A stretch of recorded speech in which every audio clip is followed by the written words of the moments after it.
it's like the dark side and the light side. You know what I mean? Like give in to your feelings. Start munsoning. Welcome to My God a Podcast. I'm Jim Wood. In this episode, John Powell and I review Georgia's 42-20 win over Florida in the 2022 edition of the world's largest outdoor cocktail party. As always, remember to check out store.mygodapodcast.com to see our latest merch. And you can follow us on social media at My God a Podcast. Finally, we'd love for you to check out our presenting sponsor, Oxia Time, at oxiatime.com. That's AXIATIME.com. Now, let's join the conversation in progress. I really hope the recording started right before you said that. Did it? Are we recording? We are recording, but I'm not sure I caught that or not. Because that would be a hell of a the cold open right at the actual beginning. I mean, even ESPN is saying stop about this game, guys. This is ridiculous. Oh man, yeah. So that's like the note, because I feel like Josh made a comment, kind of a joke about like, you know, our conversation already in progress, right? Like that is real. And that, yeah, dude. We get on and we talk a little bit, and then we're like, oh yeah, let's start recording, which is exactly what happened today. Too funny. All right, I don't have a bourbon, but what do you have? What was that? I've got Knob Creek 9, Old Faithful. Excellent. Yeah, I've just got some water tonight. I've also got water too, a heavy dose of it. Probably not going to get four bourbons deep enough to say something stupid like Florida's defense is good, like I did on the last episode. Sorry, dear listener. I don't know why I said that. Too funny. Well, I guess so. I don't know. Like, I feel like I've been kind of all over the place this weekend. Like, I know since we've talked. So let's see. So you went to the Symphony on Thursday night for your anniversary night out, right? We did. We went to see Amos Lee at the Atlanta Symphony. Yep, which was pretty cool. Excellent. And then something I had forgotten to mention when we recorded was I went to the Greta Van Fleet concert in Charlotte Friday night, which that was a blast. Sorry for the text from there. I was having a good time.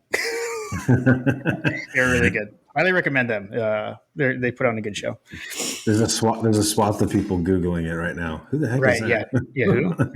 Yeah, they're really good. So that was fun. And then let's see, for you. So how did soccer go? I'm trying to remember. I know you told me, or I know, or at least I know like who they were playing and everything. Carter. Oh yeah, we went down to Henry County. Yeah, they blasted some team down south. Okay. It was like 5-0. They had a good game. Then we went back, and on the way back, I took the kids to a unique experience. Took them to Truett's Grill, which is a version of Chick-fil-A that not many people have access to. So, gotcha. Nice. Yeah, they have pimento cheese sauce, which is phenomenal. Nice. Yeah, the pictures you sent looked pretty good. That was cool. Yeah. So were you back? Were you home? For kickoff? We listened. We were in the car. I had to stop. I had two of my daughters got sick, and so I had to stop at Target on the way home to get some popsicles and medicine stuff for my flu kids. The flu is going around. I mentioned this. Oh yeah. I think I mentioned it on the text thread like a day or so before. I was like, I didn't realize this, but there's been like multiple high schools in the metro area that have had to cancel their games. Multiple high school football teams that have had to cancel their games because of so many kids are sick with the flu. So watch that space, because let me tell you something. I mentioned it, and then literally my kids got home that day, and two of them were sick. Yeah. So I should have had Jim knock on wood. Well, I just did it. I just did it just now for our purposes. For our purposes. Whatever goes on in Knoxville, I don't care. Like they can just intermingle. Maybe we should send some people up there. Right. Anyway, yeah, the flu's going around and it's brutal. So I had to stop, and so part of the stopping led to me missing a portion of the first half. But I was listening to Scott Howard, which was nice. Carter was really frustrated because he's not used to listening to the radio. He's like, "Can I just watch on ESPN?" I was like, "No." We listened to the radio like they did in the olden times. Exactly. Oh, that's funny. That's funny. And then I came back and watched the rest of the first half from the house. Had a few beers and waited to see like how it was going to go, because I knew I was walking into a bit of a lion's den at a fall festival party with my workout group. Some of them are not too kind to the Georgia folks in terms of just making fun of if things go bad. So I didn't want to go. I wasn't going to go if we were really struggling. But when we were up 28-3, I felt I was in a safe space. But you thought you were safe. I should have stayed. It's my fault. We ended up getting into a hole in the third quarter. I left. I changed my shoes. Like all the things. It was my fault. It's totally my fault. That's hilarious. I think my sister texted me. I think she changed her shirt like twice. She changed it once, it didn't work, and then she changed it again, and then things turned around. I stayed steadfast with what I had going on, so we kept it just the same. So yeah. And I did the multi TV setup on the porch, and we ended up getting a fire going in the second half because it got a little chilly. But it was nice. It was nice. It did get a little chilly. Yeah, it's definitely that time of year. Yeah. All right. Well, we can talk about the game itself. So I guess so. Yeah. I mean, it was a tale of. I was starting to say it was a tale of two halves, but I guess it was kind of a tale of three quarters versus one quarter. Yeah, I think that's probably a better way to say it. I mean, the first half was. It was what we expected to happen. Right? Like that's how we kind of, I don't know. That was probably even more so. Right? Yeah. Okay. It was more so because, you felt like that. I feel like that at halftime, when I was packing up to leave, like we had a little chili cook-off situation. So I had been cooking chili all day too. So when I was packing up, I was like, man, we're only winning 28-3. It felt like it should have been like 30-0. You know what I mean? Yeah. Or 40-0 or whatever. Like it felt like that we left points on the field because of, some of the things that went on. But like, it felt like it was like, golly, is this stadium going to be empty at halftime? Like, is this a name your score game? Like what's going on? Yeah, totally. Well, that's the weird thing about this game to me is, yeah, I don't know. So just like some macro sense things, right? Like if you look at like our score predictions, by the way, first off, like we're pretty. I mean, you were only 3 points off. Like you picked our score, so you had 42-17, and we won 42-20. So score wise, it actually went like basically exactly how you predicted. I had 35-17. But here, the funny thing to me is like you actually in the preview at one point you were like, okay, so like what would it take for Florida to be in this game? And it was basically like all of these things go wrong, right? And like those things actually happened like in the third quarter. Like, I mean, throughout the game, I guess, right? I mean, we had 3 turnovers, right? We had what, 2 picks and the fumble. And it was like all these things those things all went wrong.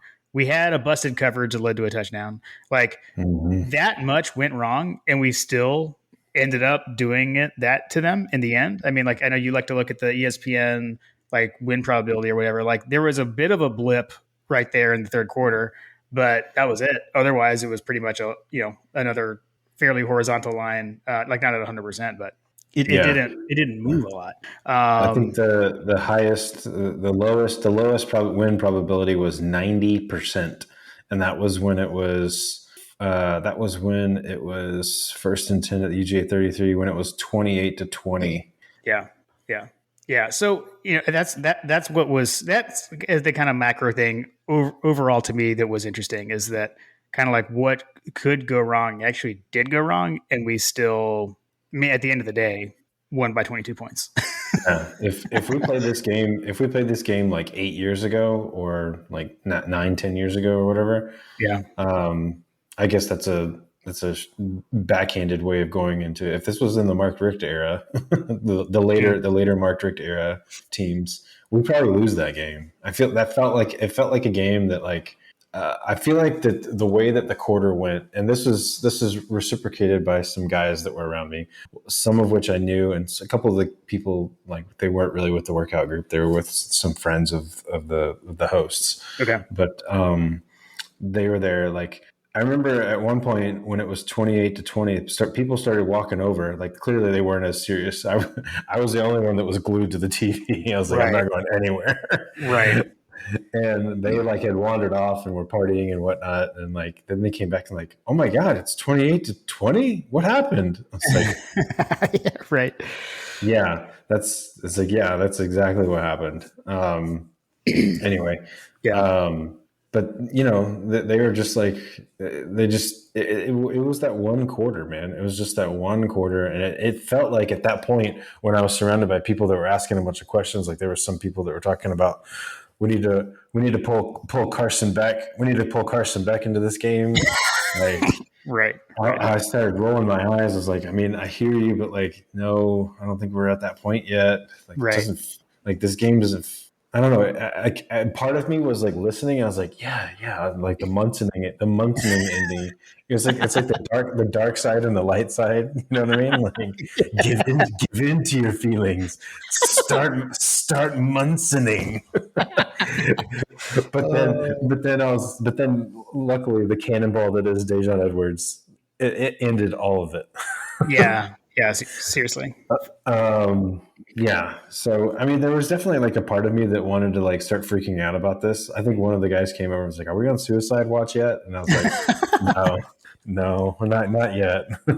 Because you erase some of those mistakes. And I do feel like hand to God, hand on the Bible, whatever, like, if we don't fumble the ball on the 20-yard line, if we don't throw an interception in our own half, I mean, we had a busted play, which that's kind of where like that was like one of those touchdowns that I kind of expected in garbage time kind of thing. The long one down the sideline for Florida. Yeah. Like that's the kind of touchdown that I kind of expected in garbage time, where it was like, whatever. Right. But it ended up being like, oh crap! Like let's get our proverbial together and figure this out, which kind of basically they did. And it was like, oh yeah, if we don't make mistakes, we can basically score at will with these guys, and that's how it ended. And we grounded out at the end and just said, you know what, we're out. Yeah. No, I agree. I mean, and the busted coverage, like that play. Gosh, I mean. I don't know. Stark showed his youth, right? Like he bit on a play he had no business biting on, because even if he was there for the play, like it was covered. Like there wasn't a need for him to break. So there wasn't a need for him to sell out 100%. Right. Agreed. Yeah. Got caught looking. And then, I mean, he almost got a piece of it. Yeah. He almost got back to it. Yeah. It's kind of like how athletic he is. Let's talk a little bit about some of the things that did go right. I mean, like in the first half, we have to talk about the Brock Bowers touchdown. Dude, I'll never forget the slow motion of that touchdown. Like when they replayed the slow motion, like literally the guy was like turning around and the ball was just spinning on his head. It was I mean, I feel like I still can't believe it. And like the one of the really cool things was the way how like Brock went from like looking over his right shoulder and then he like pivoted to look over his left shoulder to get it, and then like did a whole 360. I don't know. I guess like the athleticism to be able to do that, find the ball, catch it, and then keep his feet. Have you seen all the sideline shots too? Like, there's a good like from one of the angles you can see both like Carson Beck freak out, or just be like, oh my gosh, and then Brock Vandegrift starts like going crazy. It's pretty hilarious. Yeah, you have to send me the link. I'll have to send that to you. It's pretty funny. Yeah. Yeah. I mean, you basically. I mean, they had 371 yards, and most of them came in the third quarter. We still had 500. We almost had 600 yards of offense, and still turned the ball over 3 times. Like, if you were to close your eyes and look at the turnovers, and look at the yardage, and you were to cover up the teams, maybe you get a little nervous. Yeah. I mean, So the statistics were, I mean, you know, I'm pretty shocked that we held them to 100 yards rushing. Like that's that's really good against them to me. I think that was their net. Yeah, that was their net.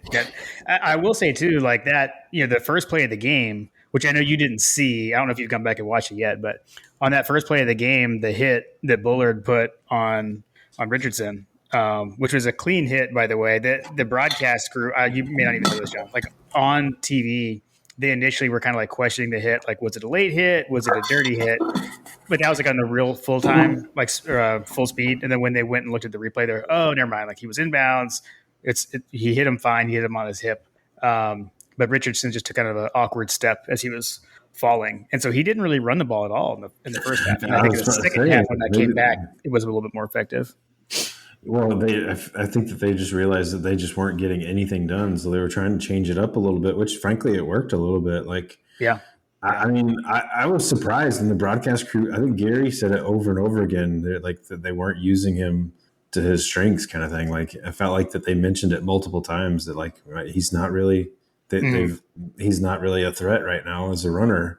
Yeah. I don't know what they were doing, but Well, I think the speculation is it was because they said it wasn't, but it was. I think it was because that hit he took. I mean, he could barely walk. It looked like initially, like the next play after there, the next play of the game, like he handed the ball off and he just like stood there, like it looked really weird. So I'll have to go back and check out that section because I did not hear anything about that. To be honest with you, that was it was. I mean, it was literally. It wasn't the first play of the game because we had the ball first, but it was on their first snap. That's what happened. So, got it. Yeah. So I think that I think that kind of took his run game away for the first half, and who knows for whatever reason they came back to it in the second half. Yeah, how it impacted them. Right. Because plus he took another hit later in the game too. After I think was it. I can't remember who hit him, but there was another hit that he had where he was on the sideline and they were like massaging his knee. Yeah. Oh, yeah. I do remember that. Yeah. It looked weird, but yeah. But yeah, man. So sorry, I kind of took us on a tangent, but like, I don't know, like this was definitely one where I feel like there's things that you would like feel in the game. And then you look at the statistics and you're like, and again, like I said, like we didn't cover, I guess, right? By half point, I think. But I mean, we won an SEC game against our rival by 22 points. So at the end of the day, that's where I feel. Yep, Vegas knows, man. Vegas just knows. Which I guess we should look at how the lines line up for this upcoming game, right, as an indication of what the realities should be. Because I mean, that said, like Vegas knows.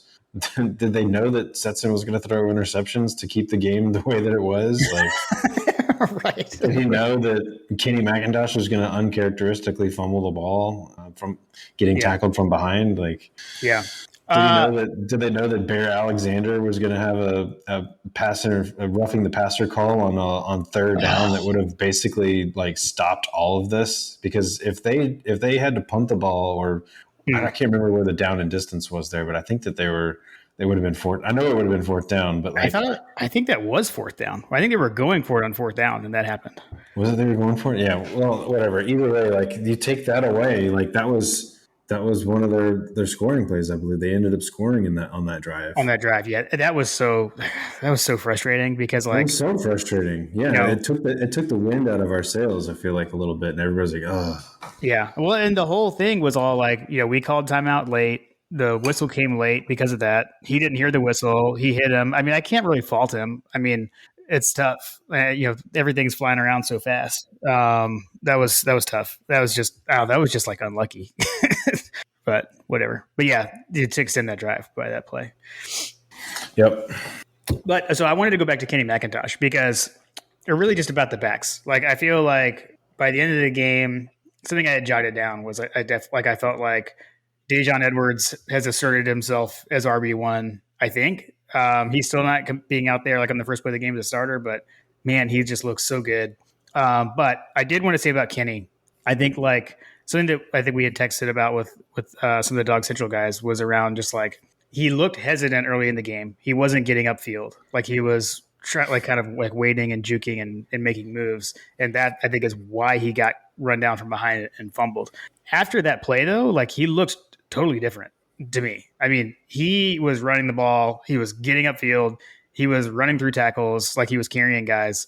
He looked like a different player. Like sometimes adversity happens and you can fold, and he didn't. Like he doubled down.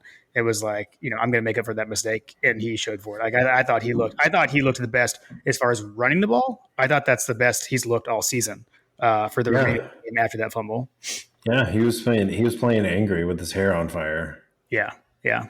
So I do feel like in the second half we probably could have just like run the ball the whole time, and I guess whatever, you had to keep him honest and stuff. But like we didn't really even need to throw. Run the dang ball.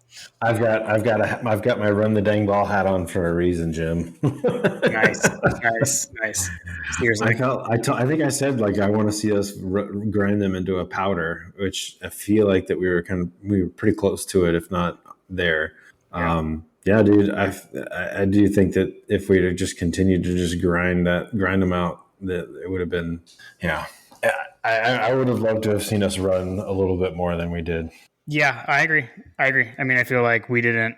I don't know. I mean, like I felt like then we certainly could have. I mean, we got to that point where it felt like they couldn't stop the run, and we were still passing. I don't know. Maybe that's me being an old man. Yeah, right. Those days are gone. And that's where I do get back to the, we still won by 22 points. Like, I guess it kind of is what it is. And I mean, we really controlled the game. That was after we had taken back control. I think some of that too was, still trying to extend the lead, et cetera. And then it didn't end up mattering so much anymore by the end. But yeah, I mean, call me crazy, Jim, but when you have a running back with 12 carries for 106 yards, averaging 8.8 yards per carry, 2 touchdowns, and I feel like he was busting off, a chunk. He was busting off chunk plays, which is part of the reason that he had the numbers that he did. Kenny McIntosh, 16 carries, 90 yards, 5.6 yards per carry, 2 touchdowns, along of 15. Yeah. Like those are like you remember back in the day when we had like Nick Chubb, Gurley, like Sonny, when we would look at their average yards, like per rush, and they were sitting at like 5 and 6, and we were all sitting there like, oh my god, let's just give it to him every single time. Like he gets 5 6 yards every play, like do it. Right. I mean, that's the kind of feel that this had, and that bears out in the stats. Like 8.8 yards per rush. Like, are you kidding me? Like, yeah, it was pretty awesome. It was pretty awesome. I'll say Branson Robinson felt like he had more than 3.9 yards per carry, but I think he had a couple that he got stuffed on there at the end. So I think he got stuffed, but he was also I think that he got a few first downs because of like some of his like hard nosed running. Yeah, he did. I mean, I guess just to stick with the offense too. I mean, I think this was wasn't this Brock Bowers' most receiving yards in the game, I think, ever too, because he had 154 yards receiving. I think that was a career high for him. Is it insane that we're asking that question? Right? Yeah, seriously. Yeah. You would think it would be number one. Also I will say too, like we did ask like where is Kearis? I thought he had a good game. I mean, he only had 2 catches for 28 yards, but I thought those were good. They were good, important catches. I feel like that got called back. I believe so. Because there was holding, I think, right? Yeah, there was a huge play that I think that he had, and I remember thinking, I was like, "Golly, that was just a deflating penalty." How about the this is a weird one. This is to me showing that I can disagree with the call that went our way. Like, I'm still surprised they called pass interference on Florida on that deep ball to Ladd. Like, if it was pass interference on anyone, it was probably on Ladd, like pushing off. I don't even know if you were watching when that play happened. Yeah, I did see it. Like, I'll take it all day. But that was interesting. Yep, that was there was definitely some questionable calls from I think we were the beneficiaries of a pass interference late in the game too. They kind of extended a drive. Yeah, it was interesting across the board, the officiating, but yeah, we'll take it. Yeah, for sure. I guess the other note I had on the defensive side, to go back to the defense, It was good to see Jalen Carter back and playing, and he looked good. I think he made an impact very quickly. Like you noticed that he was there right Mhm. away. And the downside, the not as good, not as warm and fuzzy, is like the defense didn't look the same without Nolan Smith once he went down. Which I mean, I guess is to be expected. I mean, the guy's really good, obviously. We'll see what's going on with him. Really hope he's able to go next week against Tennessee because we're gonna need him. Agreed. Let's see. You want to? I forgot to hit coaches, and we can go back into whatever, but I don't want to forget that Yeah, let's because just go ahead and do it. you've taken the lead. You've jumped out again. You went 7-1 in coaches over unders this week. Excellent, excellent. And then What did I miss? What did I miss? I would have to. It's whatever you did different from me. There's something that we went opposite on because I was perfect on offense, but that was it. I got the miscellaneous one wrong. I was over on defense and I missed the special teams. So you now lead 43 and 21. I'm 37 and 27. So, Coach, thank you for checking those for us. Appreciate it as always. You love to see it. I'll take a 43-21 victory in this next game. There we go. There we go. Nice. Oh man, what else do you got? Oh man. I mean, do you want to talk about what we were talking about when we said should we record? Because we could talk about that. What do you mean? It was we were basically kind of back and forthing on Stetson. Yeah. I mean, I don't know. I felt like he was off. I felt like that. I mean, some of the throws that he was making, like I think it was pretty early in the game because it was in the first quarter, and it had to have been before I started because I remember Scott Howard was the one that was talking about it, how it just went through the Florida Gators' hands. Like he should have had an interception very early in the game, which Yep.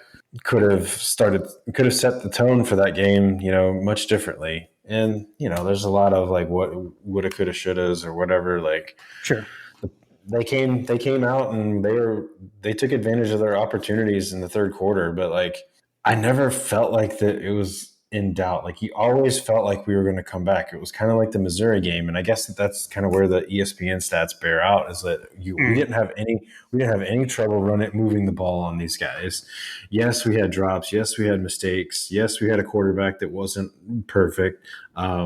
Yes, we had running backs that were making plays. I did feel like that there were some times when we weren't playing perfect. Like Darnell, I think had one of his lowest graded games of the season. I think the right. I don't want to speak to it, but some of our offensive linemen had some of their worst graded games, but then some of them had better games than they've had historically. I think Tate Ratledge in particular was really good on running plays. Yeah. And that's something that we've struggled with. I'm really torn on the whole Stetson performance because on the one hand, he did such a great job, but there were like plays that didn't show up in the statistics column other than incomplete passes that were frustrating. Like overthrows, like Lad McConkey stopped running on a flea flicker. Like what's going on with Lad, man? I think that's a bigger issue than Stetson is just like the disappearance, the random disappearance of some key players. Like Darnell Washington had a drop, Lad McConkey had drops, Lad stopped running. So like I mean that's gotta mess with the Stetson to a certain degree. Yeah, I don't know. I think there was one. I think there was another play where Roseme that was running. Stetson threw it behind him. Yeah, but Roseme's route didn't do him any favors. Yeah, I know you're talking about that. Yeah, there was that. There was the one with Lad. Well, there was the two, right? So there was the flea flicker where he kind of stopped. There was the one where Stetson did hit him like in the numbers, and he dropped it. There was though, to your point though, there was one where like Darnell was wide open underneath, and he didn't throw it to him. So I agree. Like I'm not saying he was perfect either. And I think here's a good actually the numbers to what you were saying, right? So if you just look at Stetson's numbers in the first quarter, he was 8 of 10 for 121 yards. So it looks like, hey, that's dang near perfect. But to your point, one of those two incompletions really should have been a pick. And I think Mm-hmm. that was on the first drive. It was on the first or second. It was really early. Mm-hmm. So yeah, I guess that's fair. I suppose that's fair. But that, yeah, I don't know. What's this second quarter? Yeah, second quarter, Stetson was 8 of 19 for 141 yards and two touchdowns. So Do we have the quarter breakdowns of the rushing attack? Like when did you know what I mean? So for rushes, okay, so we do have the rushes by quarter. The rush, yeah. So first quarter, sorry, I lost my spot. Okay, 13 for 65. yeah, 13 carries for 65 yards in the first quarter. Second quarter was 5 carries for 19 yards. Yeah, so if I have to like, I think that this kind of speaks to something that you, Graham, and I were kind of debating. Was to me that statistically is pointing out exactly what you were concerned about, like going away from what's working. Right. Yeah. Yeah. So Stetson had his worst performance in the second quarter, and we had our least rushing output in the second quarter. And ironically, like the third quarter is what blew everything up, right? Like, so Yeah. like, Yeah. did we put ourselves behind the eight ball to like set up for that? Like, had we just stuck with like the running plays? I don't know. Like these are the things like as we talk about looking forward, like what bothers you or what are you worried about? Like I Mhm. don't think anybody can rationally say that they're worried about anything, but I do, and it's been a consistent theme with some of the Georgia games. Is like our offensive coordinators decide to get cute or abandon what's working, or like I don't know, throw for balance sake or whatever. Like Yeah. That's where I. Okay, so like in a game like this, it doesn't so much bother me. I guess in most games, but in a game where the next game, like that's the thing. That's something I'm going to be looking for. Not to preview Tennessee yet, but like just because in that game, all that matters is that you win. And I think in a game like this, frankly, like I mean, with where Florida is, I think honestly, like there could be some sense of what do you want to put on tape and all that kind of stuff. And I feel like that stuff all goes out the window when you're playing a top 10 matchup. And this was not that, you know. yeah, So fair. so we'll see. I guess my main takeaway there is like if Stetson is not getting things done, whether it be through his own fault, or the fault of his players, like at some point you have to pivot to what's working. Mm-hmm.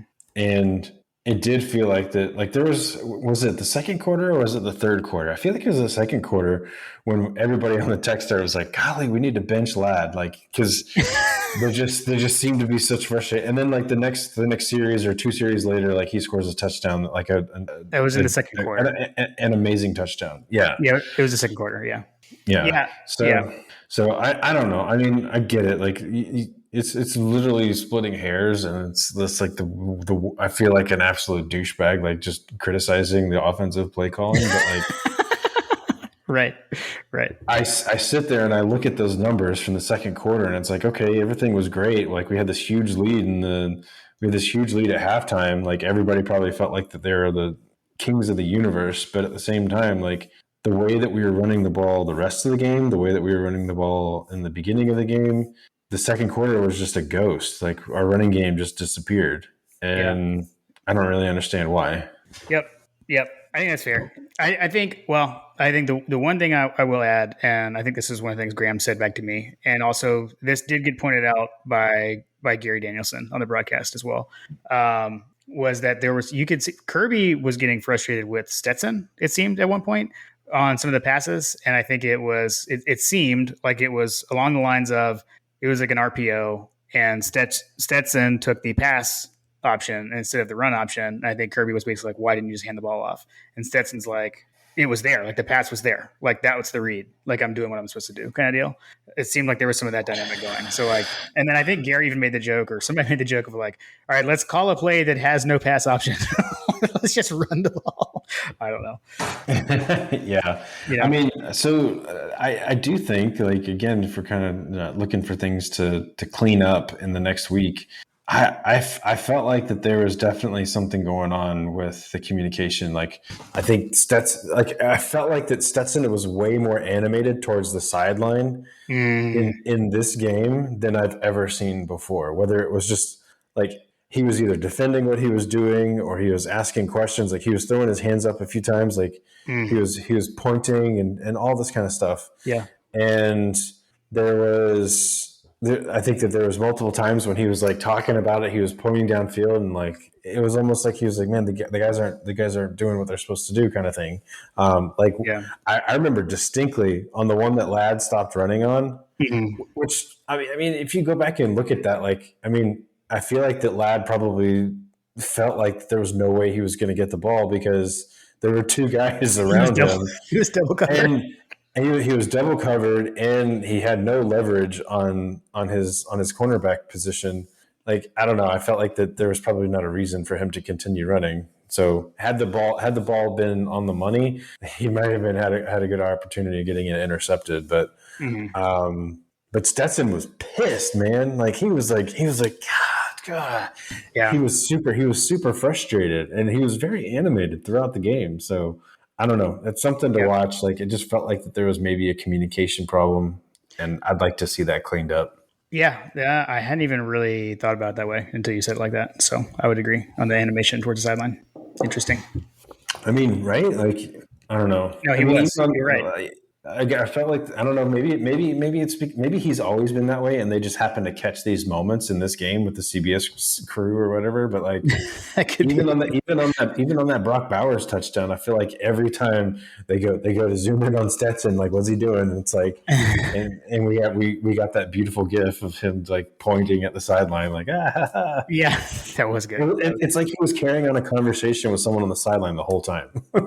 Right. Yeah, seriously. So since you mentioned that, we do have to bring up the like we were dying laughing at everyone like tagging the podcast and GIF requesting again. So we had the BMF, to prevent the number of sorry Carters, the boom MFer from Kirby on I don't know, one of the second to last touchdown, I believe. Further proving our thought that Kirby hates these guys. Exactly. A little bit of Muschamp was in his mind that day, that moment. That's awesome. All right. Well, before we move any further, I did just want to take a quick moment to remind everyone that season 3 of My God About podcast is presented by Oxia Time. So Oxia Time is a custom watch company. And if you want to commemorate the Georgia Bulldogs 2021 national championship in style, you've got to check out their Georgia National Championship timepieces. If you'd like to do that, head on over to axiatime.com. That's AXIATIME.com. And if you use code MyGottaPodcast at checkout, you can get 10% off of one of these timepieces. John and I both have one. We're definitely loving them. I had never had a self-winding watch like this before personally, and having one with the Georgia logo on it, officially licensed, and the 2021 champions, it's pretty cool. So definitely head over there and check these guys out. Yeah, and having the engraving is also a nice touch as well. It's just Very true. it just means more, Jim. Awesome. All right. What else do you have to wrap up on this one? Oh, actually, I did. There was one other moment that I thought of. And this was actually the interaction that we ended up having with Brandon Adams on Twitter. The Brenton Cox moment.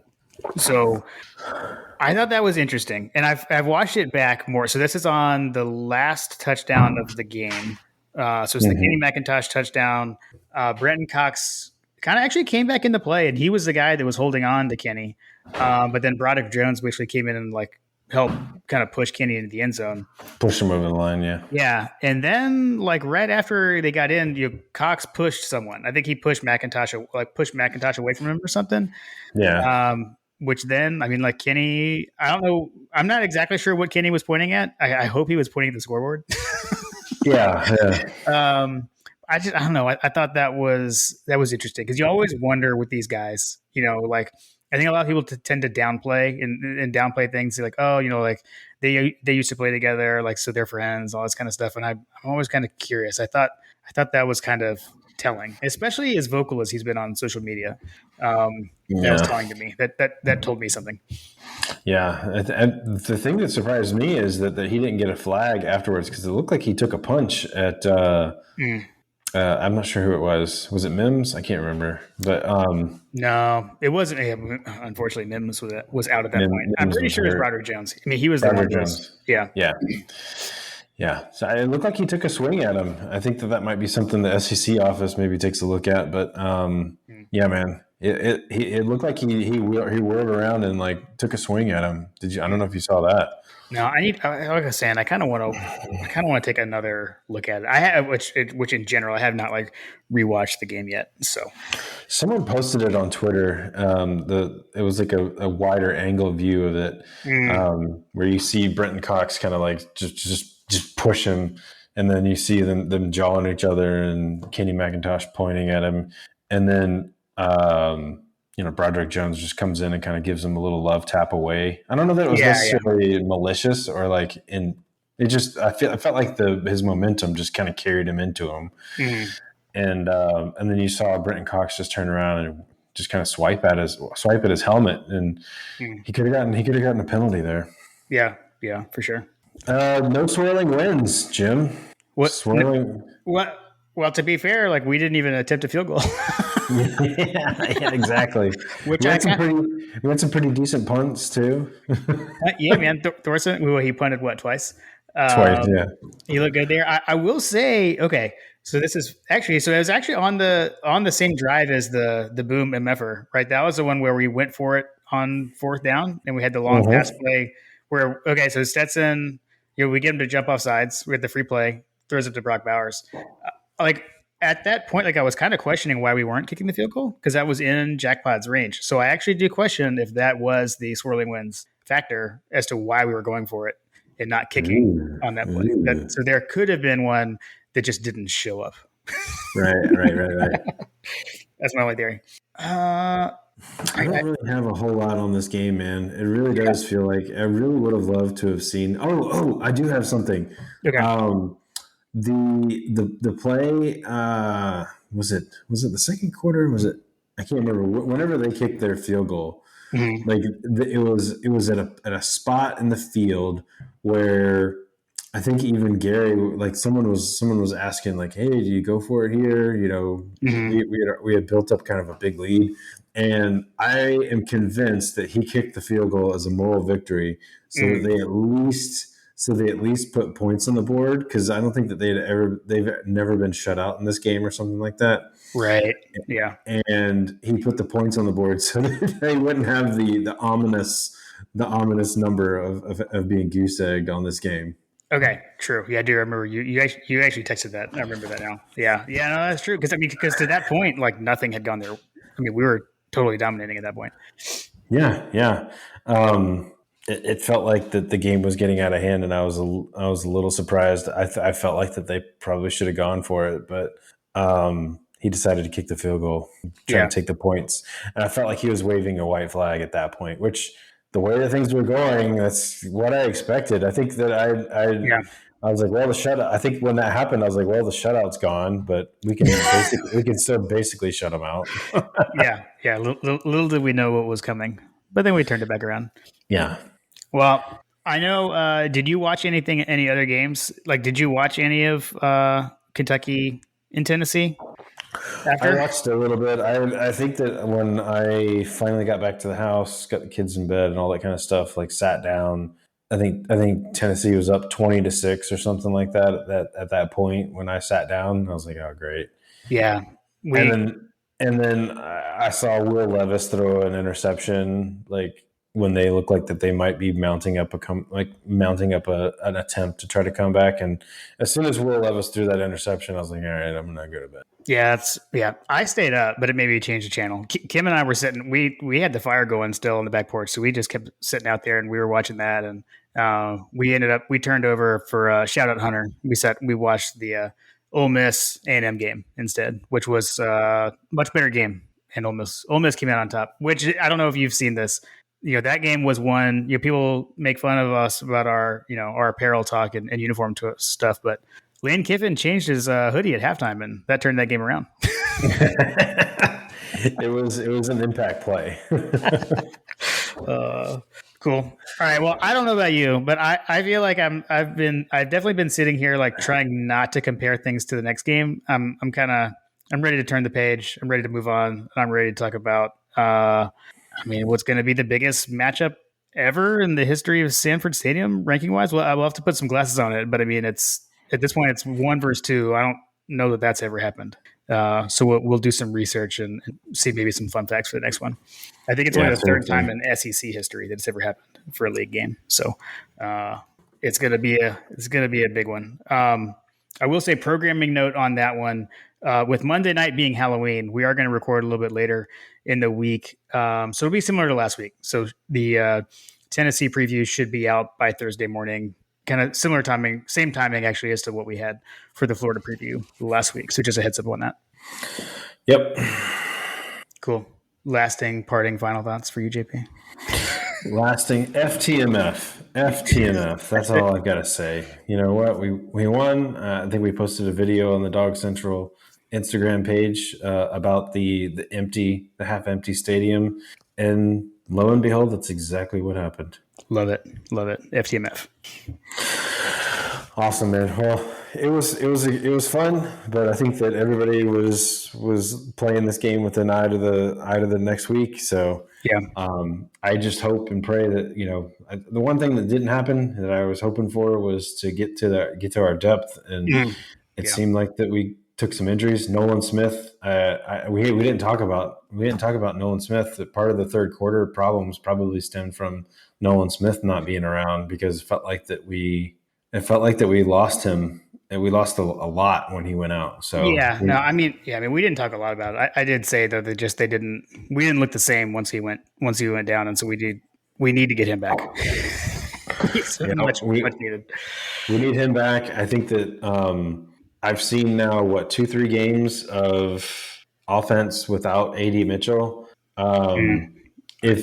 If you are a wide receiver that is of high caliber talent, there are opportunities at the University of Georgia. I think that there's a big drop off after our starters, and it's kind of frustrating. With Arian Smith not being 100%, AD Mitchell not being 100%. Ladd's kind of dropped off a little bit here. Roseby looks like a player. Kieris, I think we talked about it beforehand, when he's getting targets.